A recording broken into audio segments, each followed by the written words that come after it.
Hello and welcome back. I am Arumba. Thank you for joining me. Let's play some more Europa Universalis IV, the tutorial campaign with Filthy. How's it going, Filthy? Doing really well, man. How about yourself? Good, good. So we're doing something a little bit crazy for you, I think maybe. We're trying out the open beta, patch 1.19. It's so early in my experience with this game still that it's like, you know, like for a player who's really established in this, it might be a crazy change. For me, it's just going to be, that's how the game's always going to have been. So I'm not too worried about that. Yep. So main reason that we wanted to do this, or I wanted to do this, is just that they're revamping the fort system, and if you were to play and you watch this video, for example, and we spent a huge amount of time talking about how zone of control works in 1.18, and then in 3 weeks they release the patch, then everything we just talked about is useless. So we might as well play on the newest version of the game.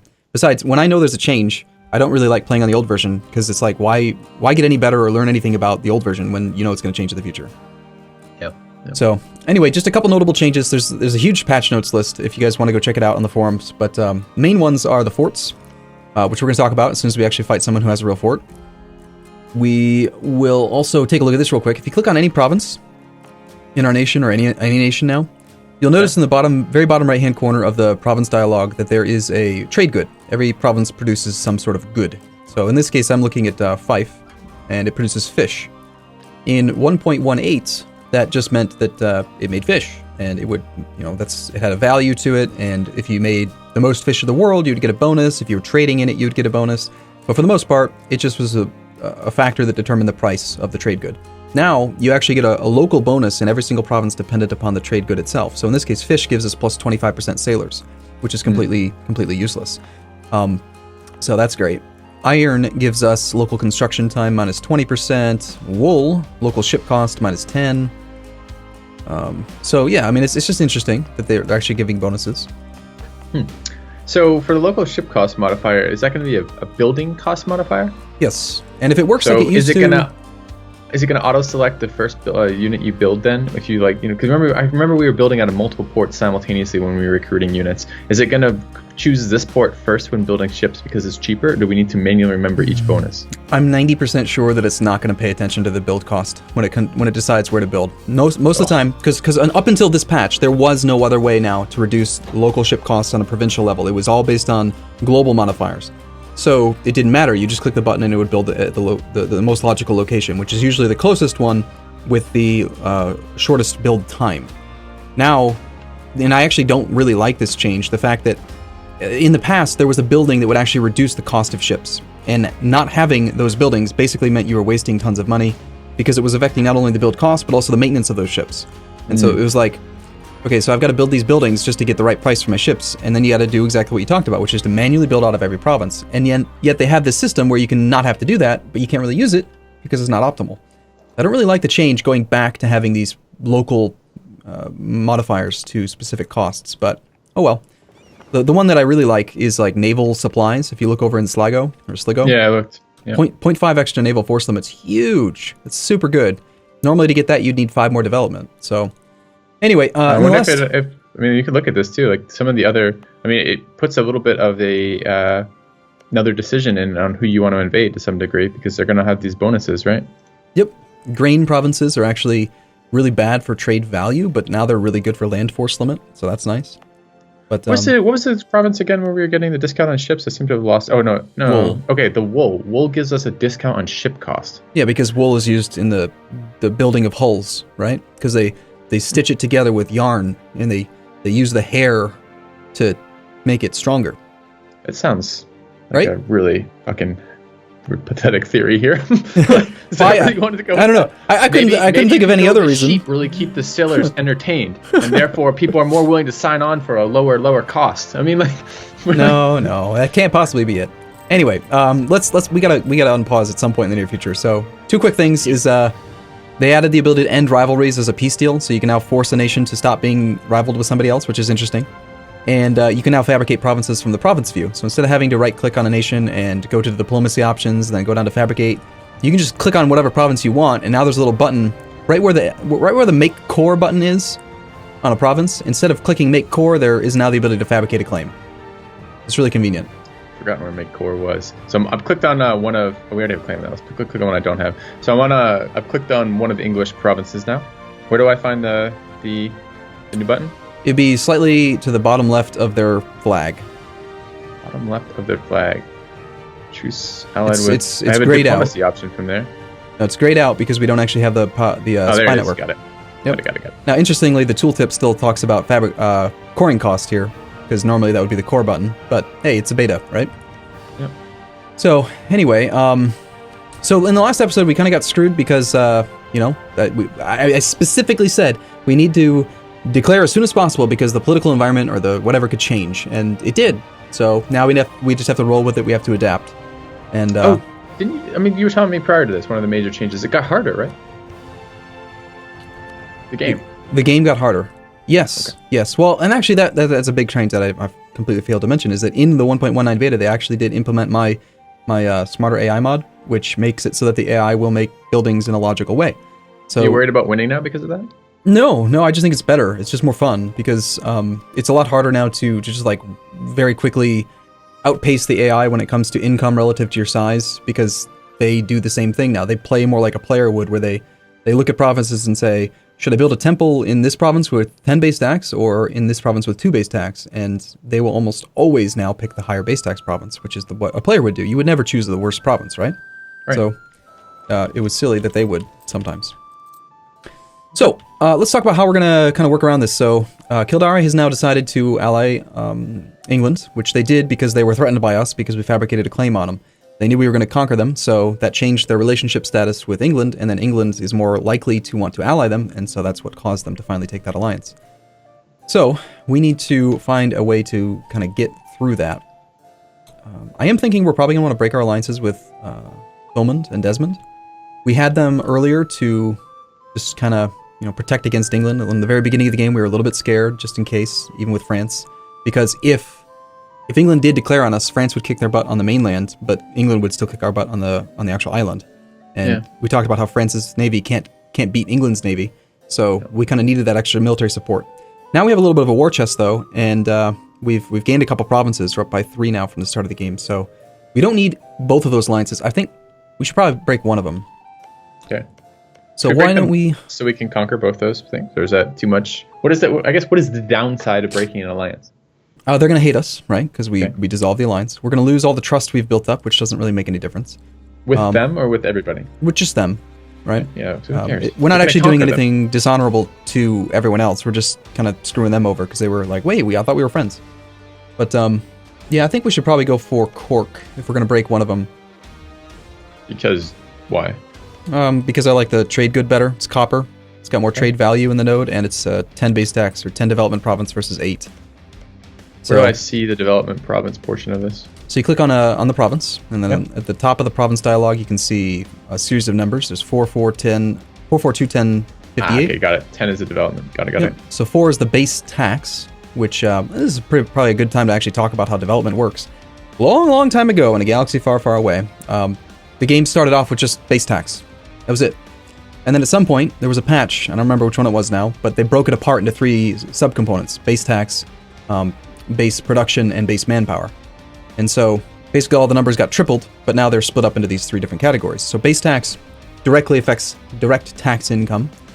The base production directly affects how many goods are produced in a province, and then the base manpower affects how much manpower you get from the province. The total is collectively called development. Got it. The 58 at the end is how much it would cost you to manually click on one of those buttons to spend your magical monarch points to increase the development of a province, which is supposed to be representative of countries growing over time, and you're a wizard and you can spend mana to make your provinces better. It's amazing. I didn't know wizardry was part of history. It's amazing. Well, it's kind of a running joke. Just the whole concept of monarch points is an abstraction for a lot of different things, and it's used in so many different things. And people kind of make fun of the fact that you can wizard up some taxes with. Why does the little icon that lets you spend 58 administrative points to do this? Why is that icon different than the actual administrative power icon? Why is this like wood or rock or something? Well, that's actually, it's not specifically administrative. It's any type of monarch point. 3. Oh yeah, I see now. Okay. Yeah. So anyway, we're looking at these 2 provinces and trying to decide, well, if we're going to break one alliance, which one should we do? They're going to be about equal in size and strength, so there's no decision factor there. It's just which one do we get the more value out of conquering first, and Cork would be the one. Well, I've got kind of the question for me isn't why would we disavow why would we break one of those alliances? The question is why wouldn't we break both of those alliances? So if we want more land, this is a land we're likely to do, and it doesn't affect relationships with other countries directly. Like it's not going to piss off France that we're breaking a bunch of alliances, for example. Why do we not just set up to take both of these? Aren't we going to have some sort of like cool down period when we break the alliance? I think it was like 5 years or something before we can conquer them. It's so going to be fun. We do that sooner rather than later if we want to take both these territories or both these provinces? Yep, but ask yourself this. If you could attack them right now, would you attack both of them at the same time? I might do one immediately after the other, but I guess I'm not too concerned about. I mean, they're down to 9k. We have 15k over there, and we've been stack wiping like instantly for these fights. So I assume even if we attack them both, we're probably going to get the attack off on one of them prior to the other one being able to respond. And we killed them so quickly, these 4 and 5 stack values, is it going to matter? Well, that's the thing. Like you said, no, you wouldn't attack them both at the exact same time. You'd stagger it a little bit. So if we're going to break one alliance, we should break one alliance, and then maybe in a year we break the other. So that we have... Okay. It's going to take a year to do a siege. So why break them both at the same time? Plus, you also got to remember, every time you change something, the entire political web gets modified. So if we break both of them, then it's very likely that this little political landscape on this tiny little island is going to change, and it could just make it more annoying for us. If we break one of them, it makes it much harder for that person to actually find allies to fight against us. So, okay. Does it help us with? I mean, they're going to get angry with us when we break this alliance. You've said that's not going to help us in any way to get to diplomatically fabricate claims faster, anything like that. No. Okay. All right, we're getting our royal marriage offers from all of our allies again because we just loaded up. Let's say no to all of those. We are exiled right now in Ulster. Looks like they canceled our military access. That's a very common thing when you load up the game. Again, the AI will refresh its stuff, and remember how we were surprised to find we still had military access through Ulster, even though they became a vassal under England? Yeah. Well, he's just recalculated and said, this is my my overlord's rival. Perhaps I shouldn't give them military access. Got it. or yeah, actually, no, we haven't rivaled. Yeah, no, we didn't rival England. That's right. Okay. Gotta get my bearings straight. I've been playing a bunch of other campaigns since then. Yep. Okay, let's see. How are we doing on force limit? We're at 23 out of 22 ships. So this is interesting. We somehow I think we stole a transport from Sligo. Isn't that right? Yes, we did. So we're over the force limit right now, which is costing us. You're finding that on the military screen now, or somewhere else? Yep, you can see it on the military tab, Okay. which in our case is now keyboard shortcut F2 because that makes more sense than period or comma or whatever it was. But yeah, the military tab, you can see in red now, 23 out of 22. 23 to 22. Mm-hmm. Notice the cost is very, very small, though. It's only 0.05. And the reason for that is that the ships that we have that are putting us over the force limit are mothballed right now. If we unmothball them, which I just did, now you'll notice that the cost goes up. So mothballed ships reduce the overage, the extra expense from being over the force limit by quite a bit. Notice how it's now 0.9, which is still, 0.09, which is still very little money to be over the force limit. We don't have to really deal with this issue. But in general, try to avoid going over your force limits unless you know what you're doing or you have too much money and you want to make it go away. Yeah. That seems efficient use of that. Yeah, it's useful to have the extra transport. Could be useful for combat. Another way to have seen that would be to press B and then 2, which would be how you would build naval units. And you can see there at the bottom of that dialogue as well, 23 out of 22. Okay. So I don't really think we want to build any more ships. I think we just need to unpause for a moment and let the game run. Well, unless we want to break that alliance right now, which we do, right? Yep. I was waiting a couple days there to get a diplomat back. Let's bring the guy back from Castile. I think we're working on a fabricated network on Denmark because we want to attack Norway. Let's wait for our diplomat to come back, and then let's break the alliance with Desmond. By the way, why does it say Cork as their province name, and you keep calling it Desmond? I see if I mouse over, it says Cork and Desmond, but why one? The name of the province. Some of them are the same. Name of the province is Cork, but if you zoom out further, it'll show Desmond because that's the name of the country. You're zoomed in so far that it's showing provincial names instead of country names. Okay. So it can be a little bit confusing, but if you play too zoomed in, then you'll get confused by what I'm saying. Or just right-click on the nation, and you'll see the name of the nation itself is Desmond. Got it. I think at one point that province was called Desmond, and now they broke it apart. Ireland used to only have like 4 or 5 provinces, I think, and now it's got, 1, 2, 3, 4, 5, 6, 7, 8, 9. They added 4 extra provinces. Kildare, Sligo, Limerick, and Pale, I think, were added. And so, when they did that, I don't know, some of the country names maybe don't quite line up with the province names. Okay, so we got our diplomat. Let's go ahead and break the alliance with Cork. Do you want to do that? Go ahead. Sure. You know how to do it. I think I do. I'm going to go to the diplomacy screen, and then there's going to be a dissolve this alliance option. Yep, and it'll tell you right in there when you click on it, like, this will make them mad. No crap. So adversely affect relationships, and we're doing Cork, right? Desmond. Yes. Both. They're the same. Yep. Okay. Confirmed. All right, and then let's go ahead and improve relations with Castile again. That's what that previous diplomat was doing. All right. So I have to do that through Castile's, and We have diplomatic convert. still looking for it. You're losing time. You're losing time. I am. So we're looking at a potential rebellion right now. Relationship. There it is. Got it. In Leinster because of the unrest that we have there. And this is where we do have an option. If we wanted to, we could raise autonomy. Now, autonomy, I don't think we've actually spent a lot of time talking about, because at the beginning of the game, every province you own will, generally speaking, have 0% autonomy, which is where you want it to be, usually. That means that you have, the local population has no autonomy, meaning that you control it directly. Like, everything is good. High autonomy means that they are autonomous. They don't need your help, and they want to be independent. So, in this case, we just conquered Leinster. It's not part of a state, and therefore we have a floor of 75%, saying that we can only really draw 25% of the value out of this province. So the decision here is, if we don't want to deal with a rebellion at all, we could just say, okay, screw it, click that little button next to where it says autonomy on the province, and raise the autonomy in that province by 25, all the way up to 100%, and that will lower unrest by 10. Meaning we will have no issues with rebellion, but we also get 0 value from the province until the autonomy goes away. By default, autonomy goes down by 0.1 per month, so about 1.2 per year. So we're talking, 70, 80 years to be all the way down to 0. Man. What you can do, which can work pretty well, is if you're really desperate to avoid rebels, you raise autonomy, and then 30 years later, or 25 years later, I can't recall now, when you're able to click the button again, you lower. And the reason that works well is that it's a net neutral, roughly, but also in 25 years or 30 years, the separatism that you got from conquering that land will be gone. So the base unrest in a province will be lower the longer it's been in your country. Okay. So, but is that what you want to do here? No, I'm just talking about it because it's something to consider. In this case, I think that our army is more than large enough to deal with it. We just need to be aware that as it gets closer to 100%. Yep.